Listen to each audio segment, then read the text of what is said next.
विद्यार्थी मित्रों, अब तक के वीडियो में हमने संत काव्य के प्रमुख विशेषताओं के बारे में जो है उसमें धार्मिक विशेषताएं के बारे में समझा, जिसमें निर्गुण ब्रह्म की उपासना, गुरु की महत्ता, योग व भक्ति का समन्वय, आडंबरवाद व संप्रदायवाद का विरोध, अनुभूति की प्रामाणिकता एवं शास्त्र ज्ञान की अनावश्यकता, ऐसी धार्मिक विशेषताओं पर हमने प्रकाश डाला।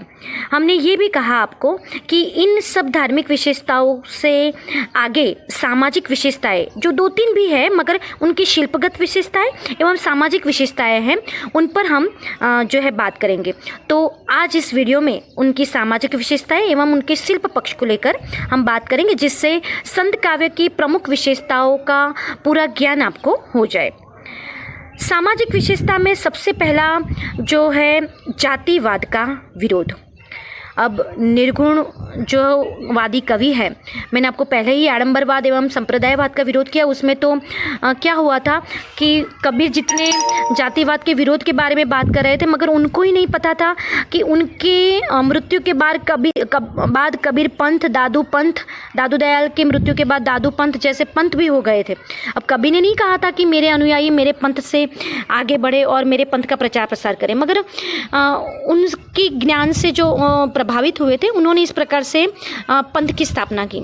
वो बात तो एक और, मगर दूसरे भी बहुत सारे पंथ और संप्रदाय चल रहे थे, उनका भी उन्होंने विरोध किया। जातिवाद बहुत बड़ा जो है एक प्रकार का दूषण उस वक्त चल रहा था, जिस जातिवाद के विरोध में हमारे महात्मा गांधी बापू ने भी जो विरोध किया है, उन्होंने भी सभी धर्मों के एकता पर बहुत बल दिया है। उसी प्रकार कबीर भी जातिवाद के विरोध में थे। जातिवाद यानी कि जाति में जो वैमनस्य उत्पन्न करता है, ऐसा जातिवाद। हिंदू में भी हिंदू और मुसलमान मुख्य वैसे कह सकते हैं। उस वक्त जो समस्या थी वो 2 धर्मों में थी, हिंदू और मुसलमान। तो उन 2 धर्मों में जो एक प्रकार का जाति वैमनस्य चल रहा था, उस पर उन्होंने विरोध किया। तो जातिवाद का विरोध करते हुए उन्होंने बहुत सारी पंक्तियाँ भी की। यहाँ तक उन्होंने कटाक्ष में, व्यंग में उन्होंने हर जाति की जो आडंबरवादिता थी और हर जाति में जो बहुत सारे दूषण थे, उनका विरोध किया। उन्होंने सब जो है संतान भगवान के ही है, ऐसा कहकर उन्होंने समानता पर बल दिया। और इसीलिए समानता के प्रेम पर बल देते हुए उन्होंने प्रेम की बात की, क्योंकि मनुष्य में 2 मनुष्यों में एकता तभी स्थापित होती है जब दोनों के भीतर से यानी कि अंतर से प्रेम हो। बाह्य रूप से हम जिस किसी को बुलाते हैं या हम प्यार से बात करते हैं, तो वो अलग बात है, मगर जब तक हम दिल से किसी व्यक्ति के साथ प्रेम से नहीं जुड़ पाए, तब तक जो है हमारे भीतर एकता स्थापित नहीं होगी। तो देश में जो जातिवाद चल रहा था, संप्रदायवाद चल रहा था, उसमें सबसे ज़्यादा महत्व असमानता थी। तो उसमें सबसे ज़्यादा महत्व उन्होंने समानता पर दिया कि समानता के कारण हम हो सकते हैं कि एक हो जाए। एकजुट होने के बाद हम किसी भी शक्ति या बल हमारे भारत पर चल रहा है और उस कुशासन चल रहा है, उसका भी हम विरोध कर पाए, मगर उसके कारण हमें समानता और प्रेम रखना चाहिए।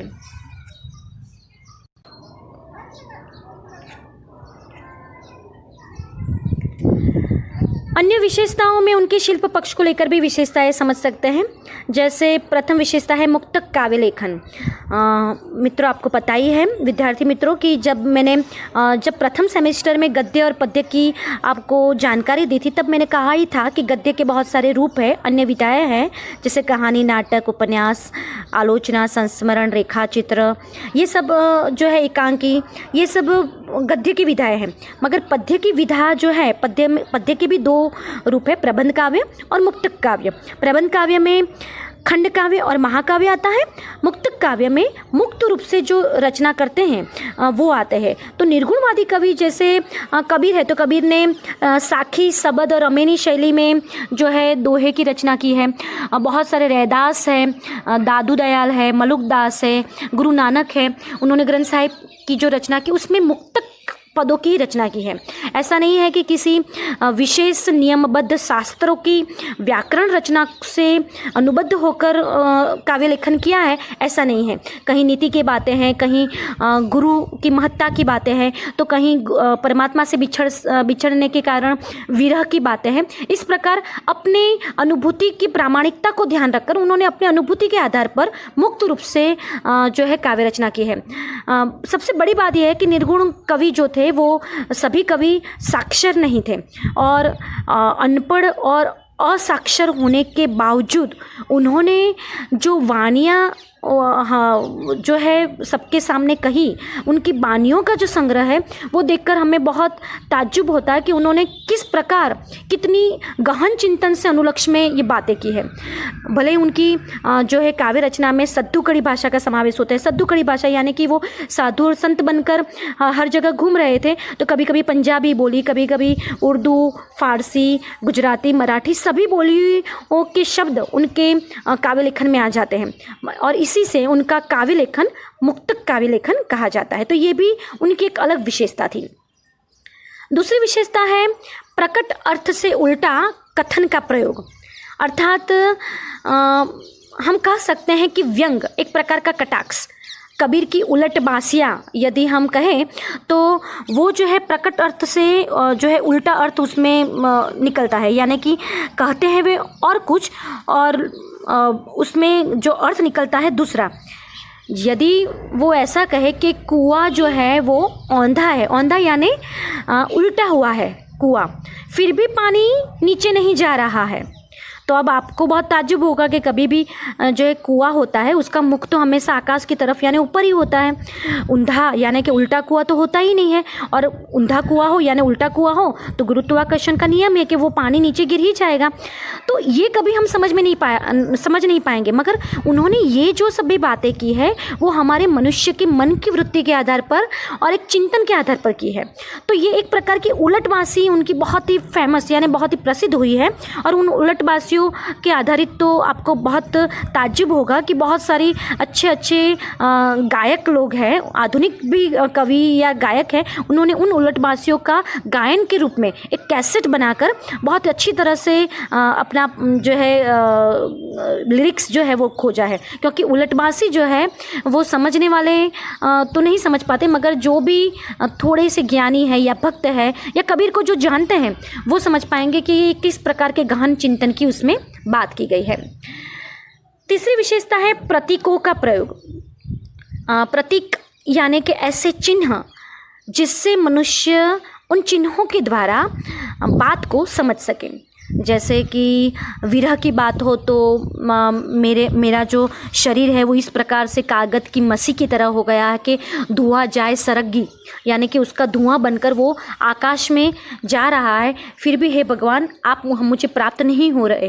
तो ऐसे प्रतीक, कागज़ का प्रयोग, मसी का प्रयोग, फिर चातक पक्षी यानी जिस प्रकार से चातक पक्षी वर्षा ऋतु में एक सबसे प्रथम जो वर्षा ऋतु होती है उसका जो उसकी बूंद है उससे ही वो अपनी प्यास बुझाता है, तब तक वो पानी नहीं पीता भले ना वो मर जाए।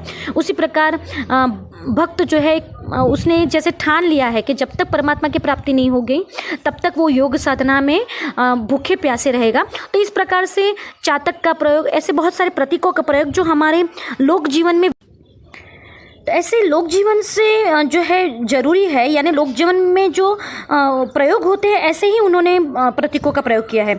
जैसे बूंद और समुद्र की बात की है, बूंद को अस्तित्व यानी आत्मा और समुद्र को परमात्मा कहा है। जिस प्रकार बूंद समुद्र में खो जाता है तब हम यदि बूंद को हम अलग से ढूंढ नहीं पाएंगे।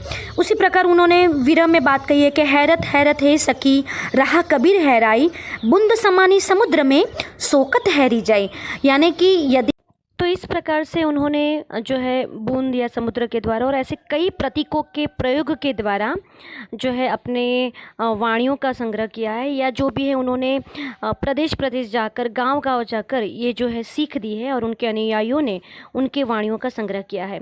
कई जो है निर्गुण कवियों ने जो अपनी बात जो रखी है तो उनके अनुयायियों ने उनको बहुत ही अच्छी तरह से शिल्पगत शैली में प्रस्तुत भी किया है। तो इस प्रकार निर्गुण संत काव्यधारा की धार्मिक विशेषताएं, सामाजिक विशेषताएं एवं अन्य विशेषताएं जिसमें शिल्पगत विशेषताओं का समावेश हो जाता है।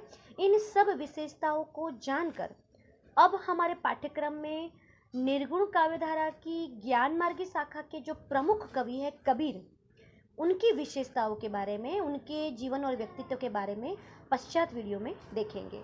धन्यवाद।